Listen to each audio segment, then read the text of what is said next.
نن موږ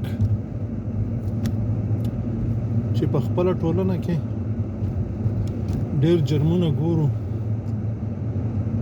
دا زموږ خپله ګناه ده. موږ د دې سره لاس لرو. لاس لرل یوازې دا نه دي چې ته یو چا سره کښېنې مشوره وکړې او دې دپاره یې وهڅوې.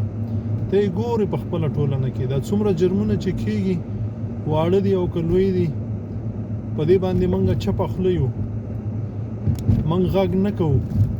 موږ په دې اند یو، په دې فکر یو چې دغه د جرمونو مخنیوی د پولیسو کار دی او د نظام کار دی.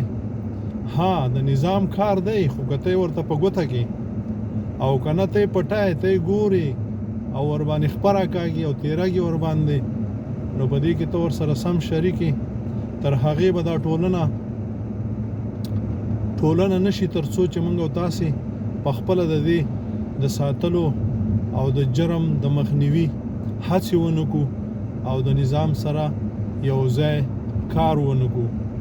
دا نور هېوادونه چې څومره آباد دي، دوی که یو وړوکی جرم ولې نه دستي پولیس ته خبر ورکوي. سمه ده چې ته یې نشې کولی، ستا کار نه دی، ته حق نه لرې، خو ته خو پولیس ته خبر ورکولی شي تر څو یې سم مطمئن شي چې دا کار چا کړی دی او څوک یې کوي، او ویې ګوري په هماغه وخت کې باید خبر ورکړي او پولیس راشي او د هغوی همکاري وکړي. تاسې بیا ګورئ دا ټولنه په خپله جوړېږي.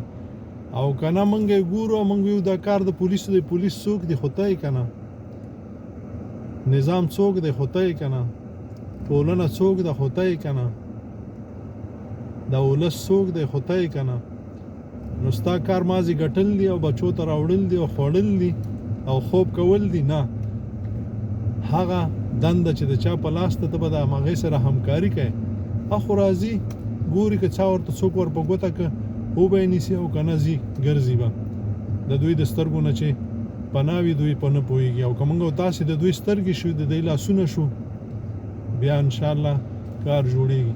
الله مو ښاد و آباد لره. السلام علیکم ورحمة الله.